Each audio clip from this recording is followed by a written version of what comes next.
Hello friends, this is Rahi and welcome to our channel BEd वाले। तो आज की इस वीडियो में हम फिर से लेके आ गए हैं अभिप्रेरणा को, क्योंकि ये टॉपिक पूरा नहीं हुआ था। कल वीडियो इसलिए नहीं आ पाई क्योंकि बहुत ज्यादा प्रॉब्लम हो गई थी। मैंने 3 बार वीडियो बनाई फिर भी वो अपलोड नहीं हो पाई, पर कोई बात नहीं, हम मस्त तरीके से सीखेंगे।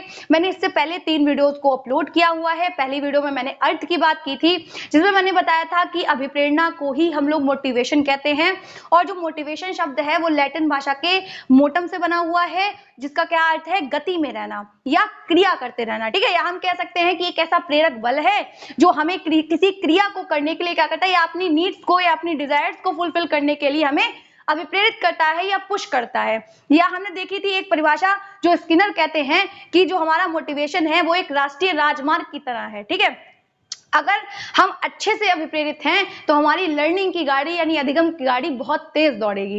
इसी तरीके से हम लोगों ने बात की थी अगली वीडियो में, जिसमें मैंने बात की थी 2 प्रकार की अभिप्रेरणा की, एक आंतरिक और एक बाह्य अभिप्रेरणा की।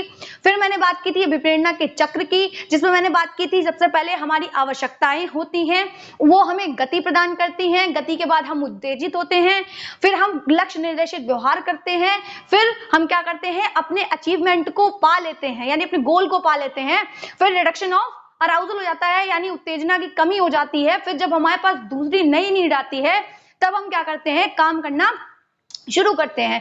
तो यहां तक हमने बात की थी। उसके बाद मैंने महत्व और कार्यों की भी बात की थी। तो देन मैंने 3 वीडियो बनाई है, सच में वो बहुत आपके लिए इंपॉर्टेंट है क्योंकि ये टॉपिक ही अपने आप में इंपॉर्टेंट है।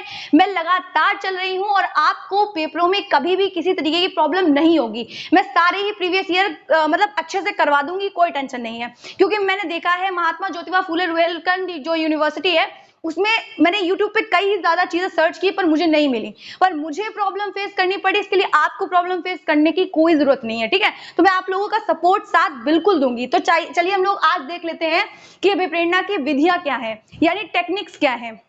देखिए, हम लोग क्लासरूम में बहुत सारी विधियों का यूज करते हैं। ठीक है, बहुत सारी, जैसे हम लोग आगमन निगमन विधि यूज करते हैं, व्याख्या विधि, व्याख्यान विधि, खोज विधि, कई सारी चीजों का यूज करते हैं। उसके बाद जब बच्चा सीखने में कमी महसूस करता है तब हम टेक्निक्स का यूज करते हैं, या इनको विधियां प्रविधियां कुछ भी कह सकते हैं। तो अभिप्रेरणा की जो विधियां हैं उनका यूज करते हैं, जिससे कि बच्चों में सीखने के प्रति उत्साह उत्पन्न होता है, मनोबल उत्पन्न होता है। ऐसे ही एक जो हमारे मनोवैज्ञानिक है जिनका नाम है फ्रेंडसन। ठीक है, फ्रेंडसन, सॉरी मैं यहां लिख देती हूं।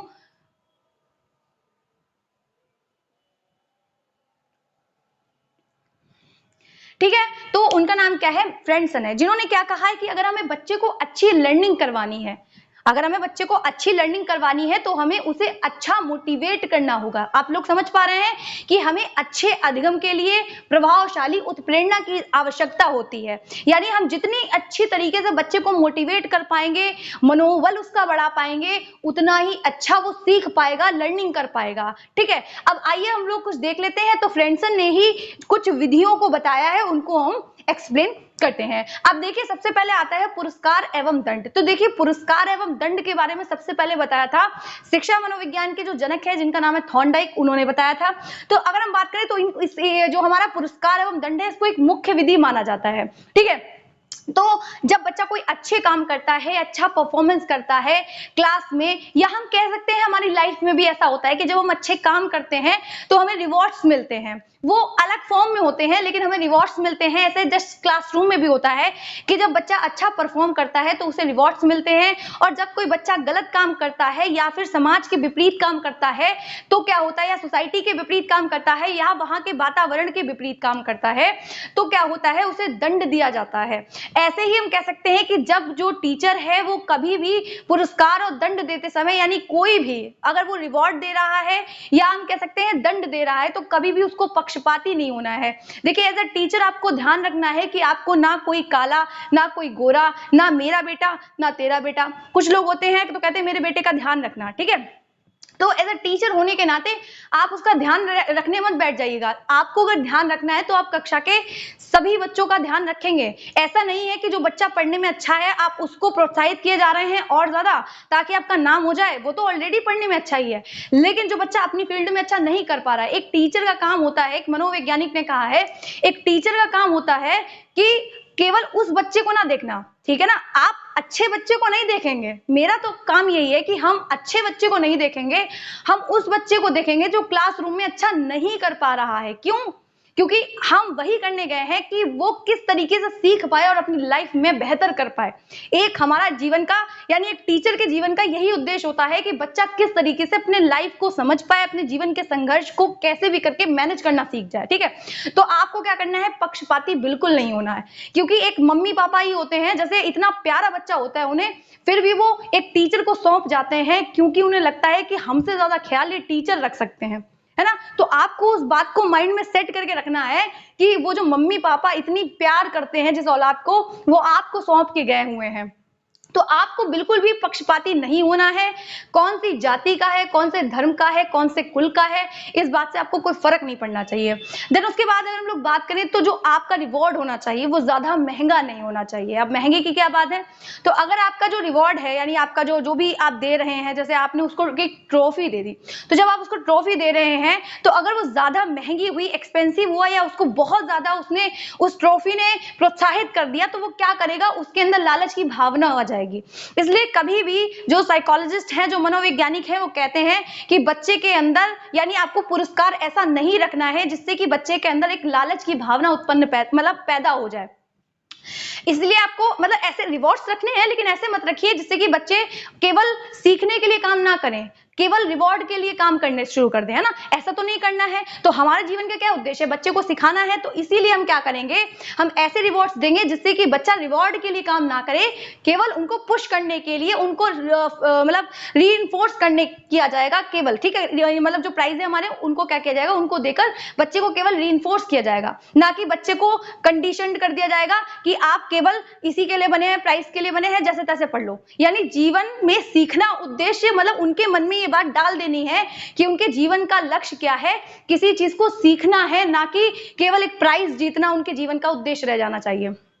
उसके बाद अगर हम लोग बात करें तो आता है कि जब बच्चे को आप दंड देंगे तो आप उसको उसका कारण बताएंगे। जैसे आप किसी बच्चे को क्लासरूम के बाहर खड़ा कर रहे हैं तो उसे पता होना चाहिए कि उसको क्लासरूम के बाहर क्यों खड़ा किया जा रहा है, या आपने उसे काले सितारे दिए हैं तो उसे पता होना चाहिए कि उसे काले सितारे क्यों दिए जा रहे हैं।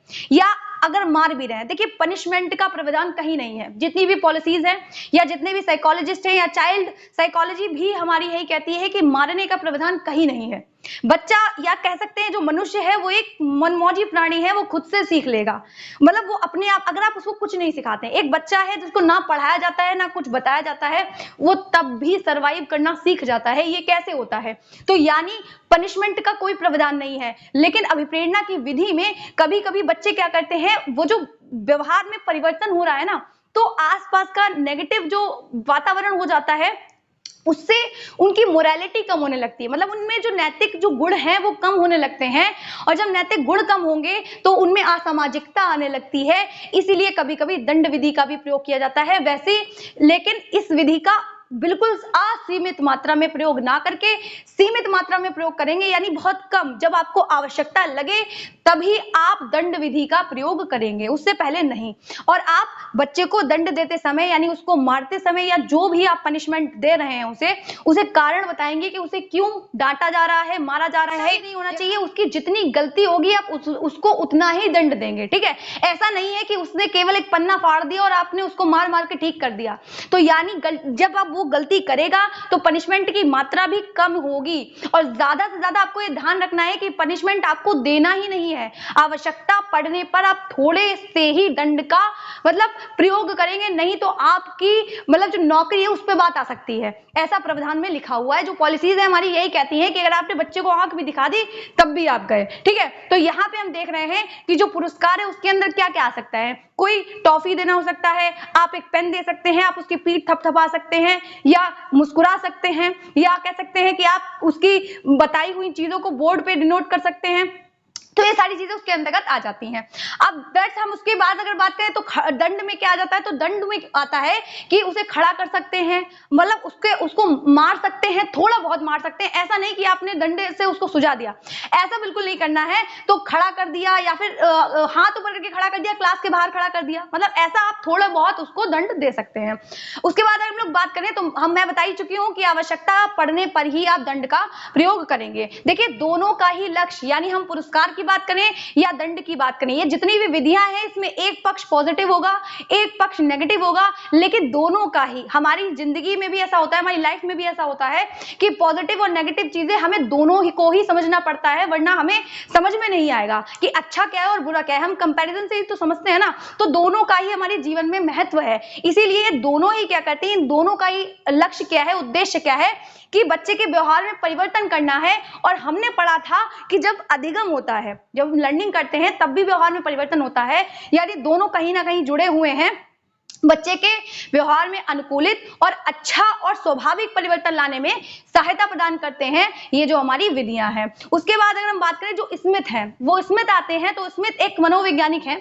वो कहते हैं कि जो है वास्तव में ऐसा है कि जो हम प्राइज दे रहे हैं बच्चे को या दंड दे रहे हैं, उसको देना नहीं है, मतलब उसको देना हमारा केवल उद्देश्य नहीं है। हमारा उद्देश्य ये है कि हम इनको देकर बच्चे के जो उनका जो गोल है उसको और अधिक बढ़ा सकें। मतलब बच्चा अभी थोड़ा सोच रहा है, उसको रीइंफोर्स किया तो बच्चे ने और थोड़ा ऊंचा गोल सेट किया, ऐसे ही थोड़ा और रीइंफोर्स किया, उसने थोड़ा और अपना गोल सेट किया। तो स्मिथ कहते हैं कि हम पुरस्कार दें या दंड दें, क्या वो धीरे धीरे धीरे धीरे अपने जो गोल्स है वो ऊंचे करता जाता है।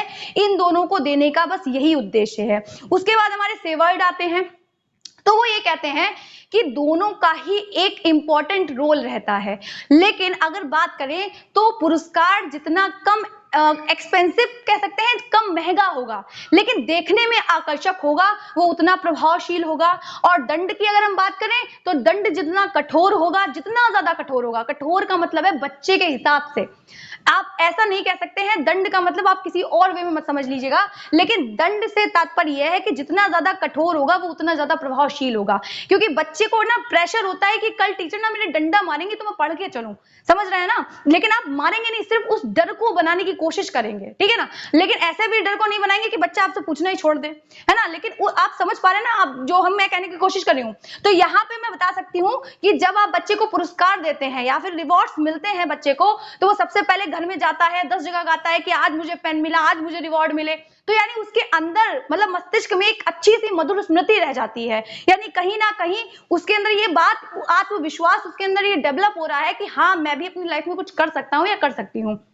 लेकिन जो हमारा दंड है वो क्या है, नेगेटिव इंपैक्ट डाल रहा है, यानी हम कह सकते हैं नकारात्मक, हम कह सकते हैं जो दंड है हमारा नकारी प्रेरक है। नाकारी का मतलब आप समझ सकते हैं ना, मम्मी कहती है नाकारा हो बिल्कुल तुम, वैसा ही दंड है हमारा। मैं फिर से कह रही हूँ, दंड जो है बहुत बहुत ज्यादा नेगेटिव इंपैक्ट भी बच्चे पर डाल सकता है। एज अ टीचर होने के नाते आपको इस बात का ध्यान रखना है कि आप कहीं इतना ज्यादा उसको प्रेशराइज ना कर दें या दंड ना दे दें, क्योंकि ज्यादातर बच्चे प्रेशर के चक्कर में आत्महत्या भी कर लेते हैं, ये सच बात है, या कुछ ऐसा कर बैठते हैं या उनका मानसिक विकास उचित तरीके से नहीं हो पाता है। तो एज अ टीचर आपको इस बात का ध्यान रखना पड़ेगा कि आप बच्चे को किस मात्रा में किस चीज को प्रोवाइड करवा रहे हैं। चलिए आगे बढ़ते हैं, तो अगला देखते हैं। तो यहाँ पे आ रहा है हमारा प्रशंसा एवं निंदा। तो इसमें भी देखिए पुरस्कार एवं दंड की ही तरह है। अच्छे काम के लिए बच्चे को आप प्रशंसित करते हैं, शाबाश बेटा बहुत अच्छा किया तुमने अपनी फील्ड में, बहुत अच्छा किया, बहुत अच्छे नंबर लेके आए, ये क्या है, प्रशंसा करना है। लेकिन जब बच्चा कोई बुरे काम करेगा तो आप उनकी निंदा करेंगे, क्या है, शोर मचाते रहते हो ग्रुप में बैठ के, तो क्या है, आप क्या कर रहे हैं, उसकी निंदा कर रहे हैं। और जब बच्चे की प्रशंसा होगी तो वो गर्व से चौड़ा हो जाएगा, वो कहेगा जाके मम्मी से, आज मम्मी मेरी तारीफ हुई, अपने 4 दोस्तों में कहेगा टीचर ने मेरी तारीफ की, वो वाले टीचर बहुत अच्छे हैं। ऐसे ही जब आप बच्चे की निंदा करेंगे, कहेंगे तुम शांत बैठो, तुम बहुत बदतमीज हो, 4 लोग बातें कर रहे हैं लेकिन आपने एक ही बच्चे को डांटा, तो क्या किया आपने, निंदा की, तो वो जिंदगी भर याद रखेगा। वो अच्छा भले ना याद रखे, बुरा हमेशा याद रखता है। तो आपको यहाँ पे भी देखना पड़ेगा कि आप किस मात्रा में निंदा दे रहे हैं, मतलब आप किस मात्रा में निंदा कर रहे हैं। तो आपको वो जो देने का तरीका है, या फिर कह सकते हैं कि निंदा आपको कहाँ पे देनी है, किस बच्चे को देनी है, किस मात्रा में देनी है, आपको सोचना पड़ेगा और देखना पड़ेगा। तो यानी इन चीज में प्रशंसा मतलब यूज आपको सबका करना है, चाहे आपको पुरस्कार का करना है, दंड का करना है, प्रशंसा का करना है, निंदा करना है, यूज हमें सबका करना है। लेकिन ये जो नेगेटिव वाला भाग है ये बच्चे पे हावी नहीं होना चाहिए। इसमें बात करें तो इसमें भी प्रशंसा और निंदा में आप पक्षपाती नहीं होंगे। देखिए टीचर को पक्षपाती तो होना ही नहीं है, आपके व्यक्तित्व में ये स्वभाव ही नहीं होना चाहिए कि ये बच्चा पढ़ने में अच्छा है तो इस बच्चे को उठा के लेके आओ, आप सिर्फ आगे वाली सीट को पढ़ा रहे हैं। ये बच्चा गोरा है दिखने में तो मैं केवल इसको पढ़ाऊंगा, ये लड़की बोलने में अच्छी है, ये सुंदर कपड़े पहन के आती है, अच्छे कपड़े पहन के आती है तो उसको पढ़ाएंगे, ये बच्चा बेकार लग रहा है, काला लग रहा है तो उसको नहीं पढ़ाएंगे। तो पक्षपाती आपको नहीं होना है, आपको सबको बराबर मात्रा में, आपकी कोई जान पहचान होगा तब भी क्या होगा, आपको कभी भी पक्षपात नहीं करना है। आप एक टीचर होने के नाते वहां पे आप शिक्षक हैं, सभी आपके लिए एक समान होने चाहिए। उसके बाद अगर हम लोग बात करें तो एक रिसर्च में ऐसा पाया गया है कि लड़कों के मुकाबले लड़कियां जो है वो क्या करती हैं, ज्यादा टेंशन लेती हैं कि मेरी बुराई हो जाएगी, मेरी निंदा हो जाएगी, क्लासरूम में बेइज्जती होगी तो मेरा क्या होगा। ऐसे ही जो मेधावी छात्र होते हैं, जो बच्चे पढ़ने में अच्छे होते हैं, उनको अपनी बेइज्जती होने का ज्यादा डर होता है उनकी तुलना में जो पिछड़े छात्र होते हैं। तो यानी लड़कियों को डर होता है और जो बच्चे पढ़ने में अच्छे होते हैं। मैं ये नहीं कह रही कि लड़कों को कतई डर ही नहीं होता निंदा का, मैं बहुत कम मात्रा में बता सकती हूँ कि लड़कों को कोई फर्क नहीं पड़ता है, उनकी कोई बुराई करे, अच्छाई करे, क्या नहीं करे, इसलिए हम देखते हैं लड़कियां पढ़ने में भी ज्यादा अच्छी होती हैं। ठीक है, उसके बाद हम लोग बात करें एलकेजी के बच्चों की, जो मतलब प्राथमिक स्तर के जो बच्चे होते हैं प्राथमिक विद्यालय के, उनसे भी पहले जो आते हैं बच्चे, जैसे एलकेजी के एनसीकेजी जो भी होता है फर्स्ट सेकेंड, तो वहां पे बच्चे पर इमोशन का इफेक्ट नहीं पड़ता है। मतलब संवेग उनके अंदर जरूर है, पर अगर आपने उनकी तारीफ कर दी, वो कुछ देर तो खुश रहेंगे पर उसके बाद उन पर कोई असर नहीं है। अगर आपने उनको डांट दिया, वो कुछ देर तो शांत रहेंगे, उसके बाद उन पे कोई फर्क नहीं है, जो वो जैसे हैं वैसे ही रहेंगे। तो यानी एलकेजी का जो स्तर होता है उस पर प्रशंसा या निंदा का कोई प्रभाव नहीं पड़ता है, लेकिन आप यूज करना चाहें तो यूज कर सकते हैं। लेकिन अगर हम प्राथमिक विद्यालय पे हैं तो बच्चे पे थोड़ा थोड़ा असर होना इस चीज का शुरू होता है, यानी बच्चे वहां पे संवेगों को समझना शुरू कर देते हैं, कक्षा 3 से 5 तक के बच्चे। उसके बाद अगर हम बात करें तो कुछ अंतर्मुखी होते हैं, व्यक्तित्व तो हम लोगों ने पढ़ा ही है, कुछ अंतर्मुखी होते हैं, कुछ बहिर्मुखी होते हैं, कुछ उभयमुखी होते हैं, जो जुंग ने बताई है पर्सनालिटी की टाइप्स। तो उसमें जो बहिर्मुखी होते हैं उनको तो कोई मतलब फर्क नहीं पड़ता है कि कोई क्या कह रहा है। बहिर्मुखी वो लोग होते हैं जो सबसे बातचीत कर लेते हैं, ठीक है, तो मतलब बहुत फ्री होते हैं, सोसाइटी में घुले मिले होते हैं। अंतर्मुखी वो होते हैं जो इंट्रोवर्ट होते हैं, जो खुद में रहते हैं।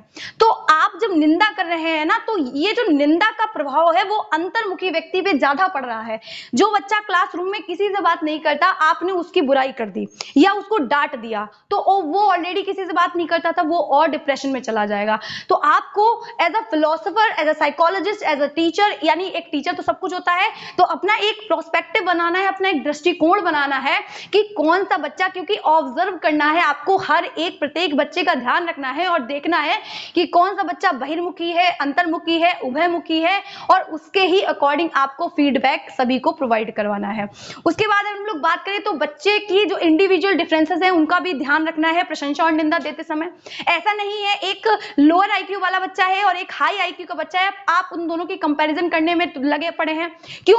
क्योंकि कोई तो, सभी की जो आईक्यू लेवल है वो सबका अलग अलग होता है। तो आप क्या कर रहे हैं, आप कह रहे हैं यार तुम तो बहुत अच्छा कर रहे हो, तुम तो 2 कौड़ी का कर रहे हो। नहीं, अगर वो बच्चा जिसका सामान्य आईक्यू लेवल है, मतलब जिसकी बुद्धि लब्धि सामान्य है, अगर वो अच्छा कर रहा है तो आपको उसको उस हिसाब से प्रोत्साहित करना है। और कोई श्रेष्ठ बुद्धि वाला बच्चा है, यानी कोई प्रतिभाशाली बालक है, तो आपको उसकी योग्यता के अनुसार उसे प्रोत्साहित करना है, ना कि ये कहना है कि वो देखो कितना अच्छा कर रहा, तुम तो 2 कौड़ी क्यों।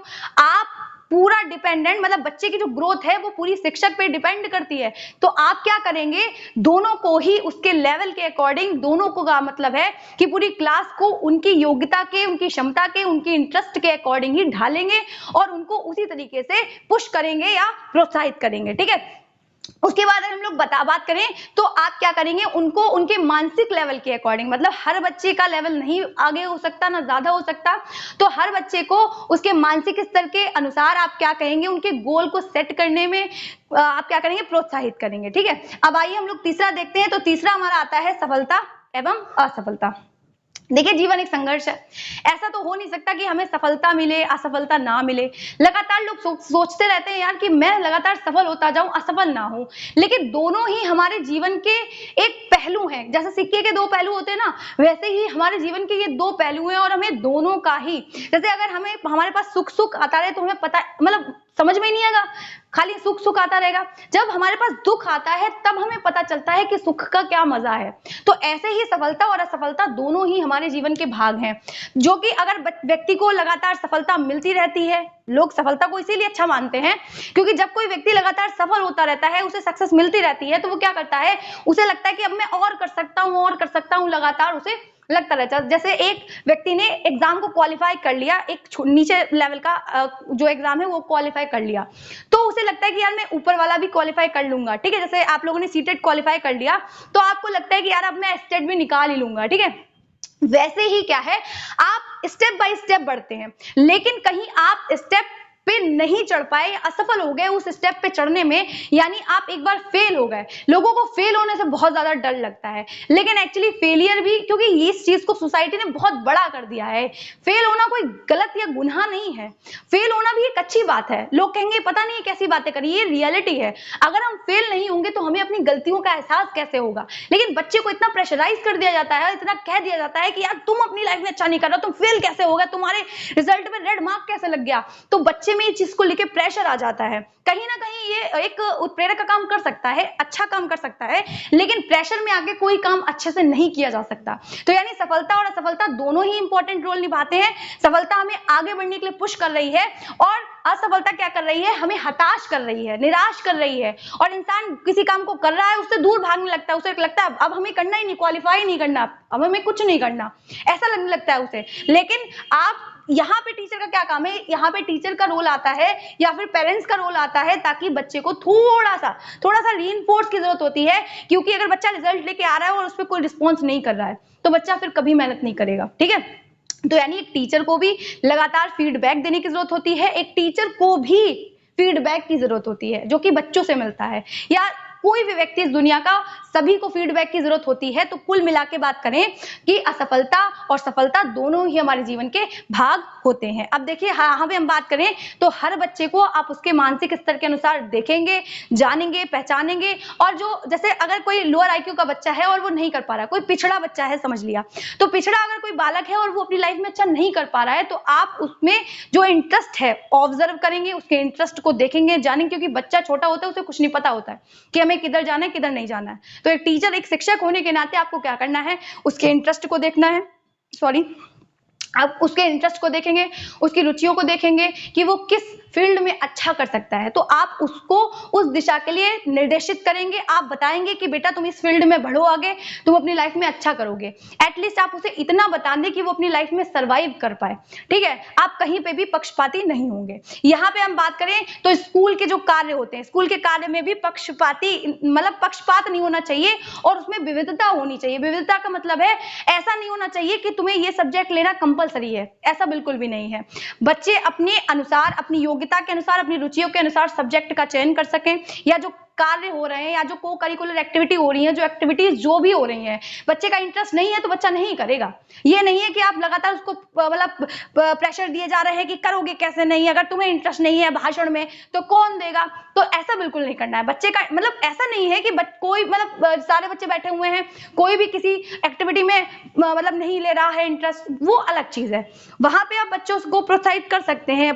कभी कभी बच्चा डर भी जाता है तो वो नहीं पार्टिसिपेट करता है, तो क्या है, वहां पे आपको थोड़ा सा काम करना पड़ेगा। लेकिन ऐसा नहीं है कि आप किसी बच्चे को जबरदस्ती कर रहे हैं किसी भी चीज में भाग लेने के लिए। बच्चा एक एक्टिव रहता है, और अगर आप उसको नहीं भी करवाते हैं कुछ भी, लेकिन एक टीचर होने के नाते आप उसको अभिप्रेरित करना और किसी भी सब्जेक्ट में रुचि उत्पन्न कीजिए। बस आपका काम सिर्फ इतना है, बाकी बच्चा सब कुछ खुद कर लेगा। उसके बाद हम लोग आए तो प्रतियोगिता एवं सहयोग। देखिए, इसमें भी एक पॉजिटिव और एक नेगेटिव पहलू था, सफलता और असफलता। ऐसे ही हम बात करें तो प्रतियोगिता एवं सहयोग, देखिए कॉम्पिटिशन कभी भी अच्छा नहीं होता है। फिर भी हम देख रहे हैं कि आज का जो युग है, आज की जो दुनिया है, वो इतनी ज्यादा आगे बढ़ चुकी है कि हर इंसान एक दूसरे से आगे निकलने की होड़ में लगा पड़ा है। उसको कंपटीशन कहते हैं, प्रतियोगिता कहते हैं।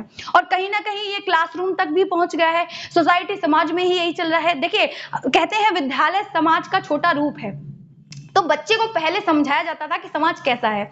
आज बच्चे को क्लासरूम में ही कंपटीशन करवाया जाता है, तो वो फिर सोसाइटी में आके कंपटीशन करना शुरू कर देता है। ऐसा नहीं समझता है कि मुझे अपनी लाइफ को जानना है, जीवन क्या है, जीवन का अंतिम छोर क्या है, वो कुछ नहीं समझना है, बस करना है करना है करना है, मुझे अपनी लाइफ में अच्छा करना है। प्रतियोगिता यानी कंपटीशन में लग गए हैं, जिसमें सब लगे पड़े हैं, सब होड़ में मचे हुए हैं, आप भी लग गए।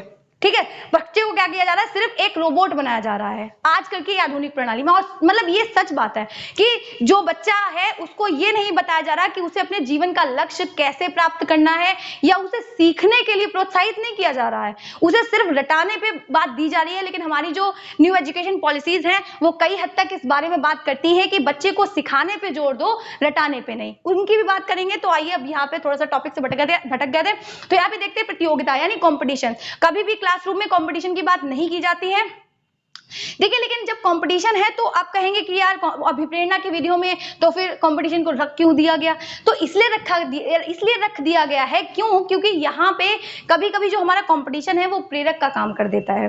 अब प्रेरक का काम कैसे करता है? देखिए, कभी कभी इंसान कंपटीशन में होता है, दो लोगों की रेस करवाई गई, ठीक है, तो दो लोगों की जब रेस करवाई गई तो दोनों के दिमाग के अंदर एक प्रेशर था कि कहीं अगर मैं हार गया तो क्या होगी, बहुत बेइज्जती होगी। तो क्या था वहां पे? प्रेशर था, चिंता थी। तो प्रतियोगिता क्या करती है, तो चिंता तो उत्पन्न करती है, जिसके कारण इंसान मजबूरी में मेहनत करना शुरू कर देता है और अपने गोल को प्राप्त कर देता है।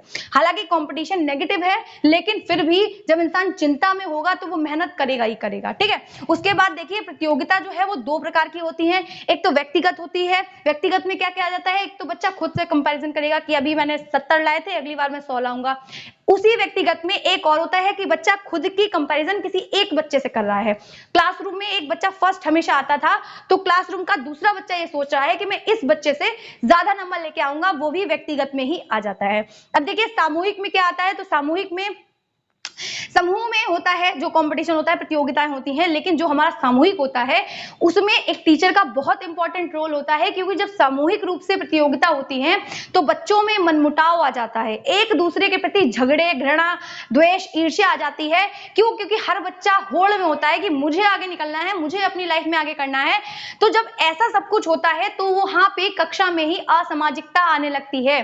और हमारा जीवन का क्या उद्देश्य है? एक शिक्षक के जीवन का उद्देश्य यही है कि बच्चे में मूल रूप से सामाजिकता उत्पन्न करना, कि वो कैसे अन्य लोगों के साथ सरवाइव कर सके।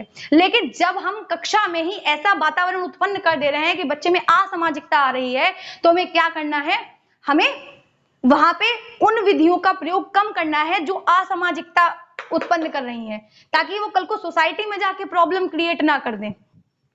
अब हम बात करें तो कहते हैं कि जो ह्यूमन है वो एक सामाजिक प्राणी है, यानी समाज में रहता है, सोसाइटी में रहता है, समूह में रहता है। और जब हम समाज में, सोसाइटी में, समूह में रह के कुछ काम को करते हैं तो काम का जो भार है वो कम लगने लगता है और परिश्रम ज्यादा नहीं लगेगा और वो काम जल्दी हो जाता है, इंटरेस्ट से हो जाता है, मतलब बहुत ज्यादा रुचि आने लगती है उस काम में। जैसे हमारे जो संज्ञानवादी लोग हैं, लेव वाइगोत्स्की हैं, जीन पियाजे हैं, ये सब क्या करते हैं? ग्रुप में कार्य करने की बात करते हैं। मतलब ये कहते हैं बच्चे को ग्रुप में रखो, ग्रुप एक्टिविटी करवाओ, तो ये सहयोगी अधिगम है, सहकारी अधिगम है। तो ये सारी बातें क्या करते हैं? कोलैबोरेटिव, कोऑपरेटिव लर्निंग की क्यों बात करते हैं?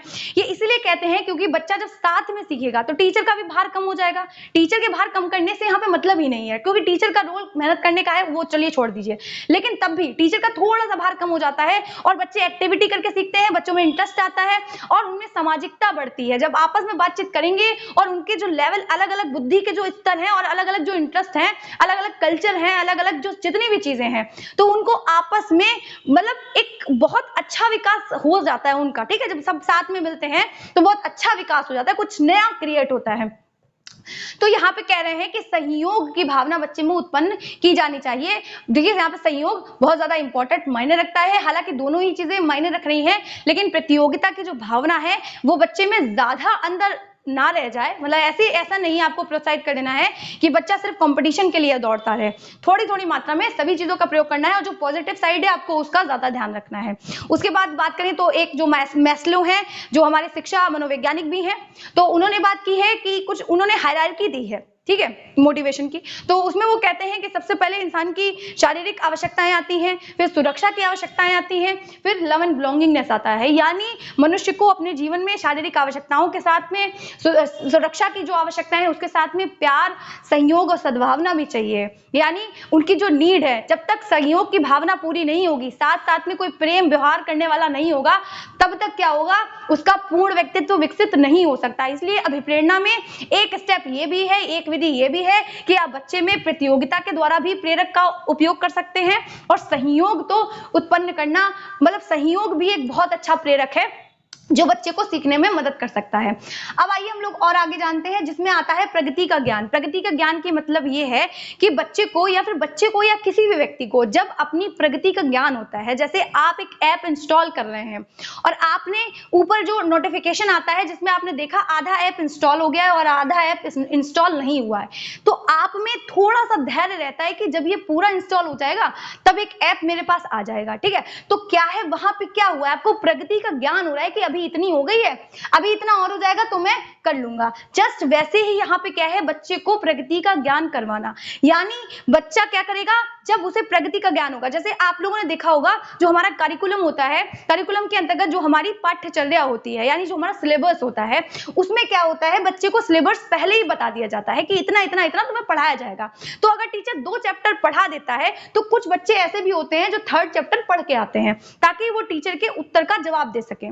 ठीक है, तो वहां पे क्या हो रहा है, वो निरंतर प्रोत्साहित हो रहा है। यानी उसे लगता है कि हाँ टीचर इतना बता रहे हैं, तो कल वो सीखने में मतलब थोड़ा सा रुचि रख रहा है उस चीज में, और इसीलिए वो क्या कर रहा है, क्रियाशील भी है, वो लगातार एक्टिव पार्टिसिपेशन हो रहा है उसका। तो यानी प्रगति का ज्ञान क्या करता है, अगर पहले से ही हमें पता होगा कि हमें कहां तक पहुंचना है, तो हम क्या करेंगे, हम अच्छे से वर्क कर पाएंगे। अब देखिए यहाँ पे आत्मविश्वास की भावना भी आती है बच्चे में, यानी सेल्फ कॉन्फिडेंस आता है कि वो कितना अच्छा अपनी लाइफ में कर पाएगा। ऐसे ही हम कह सकते हैं धैर्य पूर्वक काम करता रहता है। जब हमें अपनी प्रगति का, अपनी प्रोग्रेस का ध्यान होता है, तब हम क्या करते हैं, हम बिल्कुल धैर्य पूर्वक काम करते रहते हैं। फॉर एग्जाम्पल अगर हम कह सकते हैं कि आपकी मम्मी ने कहा है वहां चीज रखी है, ढूंढ के लाओ। अगर बहुत ज्यादा बड़ा प्लेस है तो आप मम्मी से 2 बार जरूर पूछेंगे कि मम्मी यार कहाँ रखी है।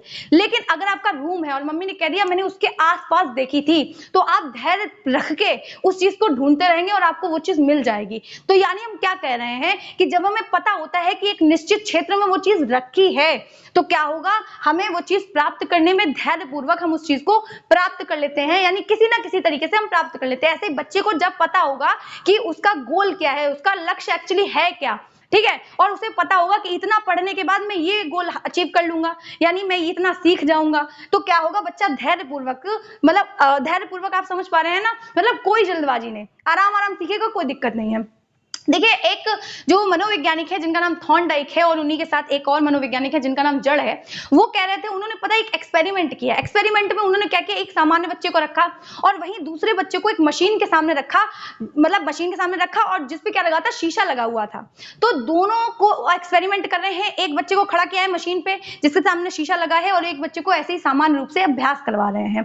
तो उस बच्चे ने जल्दी सीखा, ठीक है, परीक्षण जब किया तो उस बच्चे ने जल्दी सीखा जिसके सामने मिरर लगा हुआ था। यानी आप समझ पा रहे हैं, जब आपको आपकी प्रगति दिख रही है। ऐसे ही जो ब्रेन है, एक और मनोवैज्ञानिक है ब्रेन, उन्होंने क्या किया, उन्होंने 2 जो है बॉडी बनाने वाले लोगों को बुलाया। उन्होंने एक को सामान्य मतलब ऐसी बॉडी बनाने के लिए ऐसे दे दिया और दूसरे को बॉडी बनाने के लिए दिया और उनको शीशे के सामने खड़ा कर लिया। तो सामान्य वाले की तुलना में उसकी प्रोग्रेस ज्यादा थी जो शीशे के सामने खड़े होकर बॉडी बना रहा था। आप देखते होंगे अलग, आप कहीं गाना गाने जाइए या कभी भी गिटार बजाने जाइए या कभी बॉडी बनाने जाइए, तो वहां पे बहुत सारे मिरर लगा रखे होते हैं उन्होंने, या डांस करने जाइए तो उन्होंने बहुत सारे मिरर लगा रखे होते हैं। क्यों? क्योंकि इसलिए क्योंकि अगर आपको आपकी प्रोग्रेस दिख रही है कि आप कितना बेहतर कर चुके हैं, आपको और कितना सीखना है, मतलब कितना बचा है, कितना कर सकते हैं और कितना और आगे हम में प्रोग्रेस हो सकती है, तो आप क्या करेंगे, आप अच्छे से सीखेंगे। आपके लिए वो चीज भी प्रेरक का काम करेगी, यानी जो प्रगति का ज्ञान है वो भी आपके लिए प्रेरक का काम करेगा कि बस इतना ही तो रह गया है, बस इतना ही तो रह गया। ऐसे करते करते आपके गोल भी बढ़ते चले जाएंगे और आप उन्हें अचीव भी करते चले जाएंगे। अब देखिए, इसलिए क्रियाशील तो होता ही है, और जब एक्टिव पार्टिसिपेशन होता है तो गोल मिलना कोई मुश्किल काम नहीं है। जैसे कि हम लोग देखते हैं जो आजकल वर्तमान की जो शिक्षा प्रणाली है उसमें जो प्रोग्रेस कार्ड बनाए जाते हैं, रिजल्ट्स होते हैं, तो ये सारी चीजें किसमें आ जाती हैं, प्रगति के ज्ञान में ही आ जाती हैं। अब आकांक्षाओं के स्तर की हम बात करें तो ये अगली विधि है। इसमें क्या होता है, देखिए ये असफलता और सफलता पे आधारित है। असफलता और सफलता पे कैसे, देखिए अगर जब हमें सक्सेस मिलती है तो हम क्या करते हैं, हमारा जो स्तर है, आकांक्षा का जो स्तर है वो और ऊंचा थोड़ा सा उठता जाता है, मतलब हम और अच्छा कर सकते हैं, और अच्छा इतना और अच्छा, कल्पनाएं भी कर सकते हैं उस चीज के प्रति। लेकिन जब हमें असफलता मिलती है तो हमारा आकांक्षा का स्तर नीचे गिरता जाता है लगातार, कि यार हताश होते चले जाते हैं कि यार अब तो लाइफ में कुछ नहीं कर पाएंगे, कुछ नहीं बचा। एक जैसी स्थिति तो कभी नहीं रहती, मतलब हर इंसान की जो आकांक्षाएं हैं वो भी एक जैसी नहीं रहती हैं। कोई अमीर है, कोई गरीब है, कोई शांत है, कोई बहुत शोर शराबा करने वाला है, किसी के पास झोपड़ी भी नहीं है, किसी के पास राजमहल है, बहुत ज्यादा धन है। तो कुल मिला के बात यह है कि सबकी आकांक्षाएं एक जैसी तो नहीं हो सकती हैं। भाई कोई बहुत ज्यादा अमीर है तो उसकी आकांक्षाएं अलग है कि हमें गाड़ी बंगला और खरीदना है, और कोई गरीब है तो उसके पास घर बनाना ही एक अपनी उसकी एक आकांक्षा हो सकती है। तो कुल मिला के क्या है, सबके लक्ष्य अलग है और सबकी लाइफ का कोई ना कोई गोल जरूर होगा, यानी हम कह सकते हैं। लेकिन अच्छा एक बात और है कि अगर किसी एक इंसान के, मतलब दो इंसानों के एक ही लक्ष्य है, जैसे अगर दो लोग हैं और उनका कोई एक ही लक्ष्य है, ठीक है, तब भी उनकी आकांक्षा का स्तर अलग अलग होगा। अभी नहीं समझ में आया तो एक एग्जांपल समझते हैं कि एक जो टीचर है, दोनों ही जो व्यक्ति हैं वो टीचर बनना चाहते हैं, तो लक्ष्य क्या है उनका, टीचर बनना है, लेकिन उनका आकांक्षा का स्तर अलग अलग हो सकता है। जैसे कि कोई प्राइमरी लेवल का टीचर बनना चाहता है, कोई हायर का बनना चाहता है, तो वहां पे आकांक्षा का स्तर अलग अलग हो गया। तो यानी आकांक्षा का स्तर भी बच्चे के लिए प्रेरक का काम करता है, ठीक है। उसके लिए अगर हम बात करें तो नवीनता देखिए सबसे इंपॉर्टेंट चीज है, क्योंकि आजकल हम देखते हैं जो हमारी आधुनिक शिक्षा प्रणाली है उसमें नवीनता का सबसे ज्यादा यूज होता है। देखिए विज्ञान को समझने के लिए नवीनता का यूज करना बहुत ज्यादा इंपॉर्टेंट है, क्योंकि जब टीचर जो है पढ़ाता रहता, एक स्थिति ऐसी आती है, क्योंकि आजकल के टीचर ना थोपते हैं बच्चों पे। आप प्राइवेट कॉलेजेस में चले जाइए, उसमें ना बच्चों के ऊपर ऐसे ज्ञान ऐसा लेंगे और ऐसे फेंक के मार देंगे। नहीं, सच में ये रियलिटी बात ये है ना, क्योंकि बच्चा, एक स्थिति ऐसी आती है कि बच्चा सीखना नहीं चाहता जब तक आप नई विधियों का यूज नहीं करेंगे, नए टेक्निक्स का यूज नहीं करेंगे। देखिए इसीलिए हमें क्या दिया जाता है, प्रशिक्षण दिया जाता है, बीएड दिया जाता है या बीटीसी करवाया जाता है। क्यों? देखिए कुछ लोग मन से नहीं करते हैं। मुझे लगता है कि अगर आपको पढ़ाने में बिल्कुल भी मजा नहीं आता है, आपको इंटरेस्ट नहीं है, तो मत कीजिए बीएड। आप बीएड करिए नहीं, बीएड जिए। मतलब मैंने ना जब बीएड किया था तो मैंने जिया था बीएड को, ना कि किया था, ठीक है। तो यहाँ पे मैं कहना चाहती हूँ कि अगर आप में को पूरा इंटरेस्ट है तो आप उसी में रम जाइए। तो जब क्या होता है, क्लासरूम पूरा होता है, और जब बच्चे को बोलते, क्योंकि टीचर्स तो इंटरेस्ट लेते नहीं, आजकल के लोग बीएड करने आते हैं वो कुछ और पहले ही कर रहे होते हैं, ठीक है। मेरे ही बैच के काफी लोग थे। तो यहाँ पे ये आ रहा है कि जब आप वहां प्रशिक्षण में इंटरेस्ट नहीं ले रहे हैं तो आप काफी सारी चीजें नहीं सीख पा रहे हैं। तो जब आप क्लासरूम में प्रेजेंट हो रहे हैं, लेकिन आपको पढ़ाना पड़ेगा क्योंकि इतनी जल्दी नौकरियां रखी कहाँ हैं, तो आप जब क्लासरूम में आके बच्चों को पढ़ाना शुरू करते हैं तो आप उन टेक्निक्स से, उन जो विधियां हैं, जो प्रविधियां हैं, उनसे परिचित हैं ही नहीं। तो आप जब क्लासरूम में शिक्षण कर रहे हैं तो आपने क्या किया, बच्चों को बोर करके रख लिया। बच्चे हैं, बच्चे तो सुनेंगे ही आपके, नहीं तो आप उनको पीटेंगे, उन्हें ऐसा लगता है। तो क्या होगा, आपने जब विधियों और प्रविधियों का यूज करना नहीं आया तो आपने पूरी कक्षा को बोर करके रख लिया, तो वहां पे बच्चे का स्तर कम होने लगा। कभी कभी बच्चा छुट्टी करने लगा, बच्चा स्कूल ही नहीं आता था कि वो टीचर ऐसा पढ़ाते हैं। बच्चे की कक्षा में उपस्थिति कम हो गई, और जब उपस्थिति कम हुई, या तो जब वो आता था तो वो कक्षा में उपद्रव मचाता था। अगर आपका पढ़ाने का तरीका ठीक नहीं है तभी बच्चा उपद्रव मचाएगा, ठीक है। तो ये सारी चीजें इसमें आ जाती हैं। तो कहेंगे मैम इससे नवीनता का क्या कॉन्सेप्ट है? देखिए नवीनता का कॉन्सेप्ट ये है कि जब आपके पास नई नई तरीके होंगे, आप नई नई विधियों का यूज करेंगे, नई नई टेक्निक का, नई नई मेथड्स का, नई नई शिक्षण सहायक सामग्रियों का यूज करेंगे, और बच्चे को उदाहरण भी ऐसे देंगे जो उनके दैनिक जीवन से संबंधित है। अब बच्चे को आप ऐसा बता रहे हैं कि जिराफ होता है, बच्चे ने जिराफ कभी देखा ही नहीं है, या फिर उसने कभी कभी सुना तक तो नहीं है, सुने तो दूर की बात है, ना देखा ना पढ़ा ना कहीं कुछ नहीं, और आप जिराफ का उदाहरण दे रहे हैं। आप ताजमहल, चलिए ताजमहल तो एक कॉमन उदाहरण है। आपने कहा कि जो है लाल किला, अब लाल किले के बारे में एनसी क्लास के बच्चे ने कुछ नहीं सुना है, तब भी आप उदाहरण दिए जा रहे हैं, तो बच्चे को कैसे इंटरेस्ट आएगा? तो यानी उनके दैनिक जीवन से, मतलब डेली की जो लाइफ है उसकी, उससे रिलेट करते हुए अगर आप कुछ शब्दों का प्रयोग करेंगे, लैंग्वेज का ध्यान रखेंगे कि बच्चा कौन से लैंग्वेज से रिलेट कर रहा है, उसको हिंदी, उर्दू, पंजाबी, मराठी जिसके भी आने, उससे उसके कुछ शब्दों का यूज करेंगे।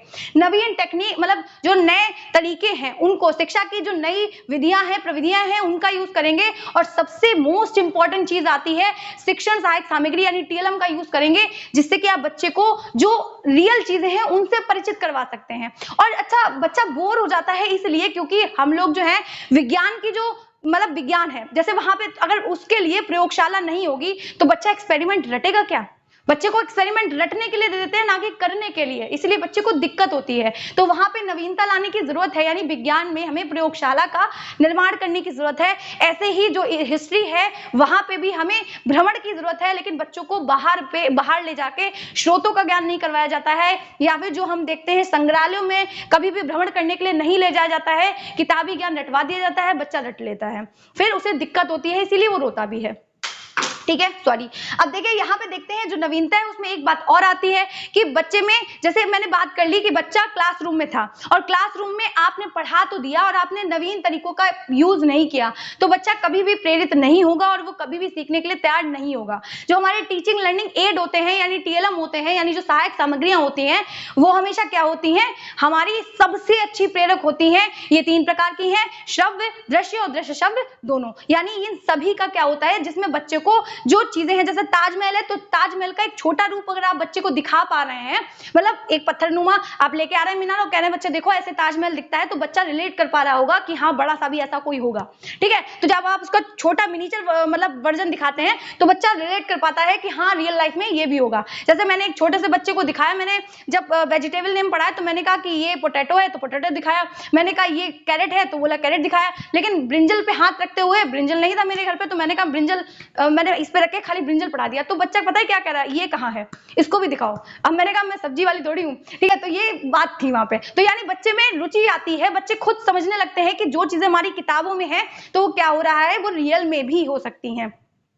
अब देखिए कह रहे हैं, लेकिन अब जब टीएलएम का आप यूज कर रहे हैं तो वहां पे आप किन किन चीजों का यूज करेंगे, कैसे कैसे यूज करेंगे, तो वहां पे बात इस चीज की आ जाती है कि ऐसा ना हो कि आपका जो टीएलएम है वो फटा चिरा, वो बिल्कुल अच्छी अवस्था में होना चाहिए। ठीक है, उसका रंग अच्छा होना चाहिए, ऐसी चीजें होनी चाहिए, क्योंकि हमारी लाइफ में ना जो आड़ी टेढ़ी चीजें होती है वो हमको बहुत ज्यादा प्रोत्साहित करती हैं। अखबार पे जो टेढ़ा लिखा हुआ शब्द है हमें वही पढ़ना है, जो कलरफुल चीजें हैं हमें वही देखनी है, तो बच्चा तो इन चीजों के प्रति ही थोड़ा सा मतलब आकर्षित होता है। तो वो बच्चा क्या करेगा, जो रंग है, आकार है, उसका जो शेप एंड साइज है, आप टीएलएम का कितना बड़ा कितना छोटा और प्रॉपर अवस्था में है कि नहीं है, आप उसका ध्यान रखेंगे।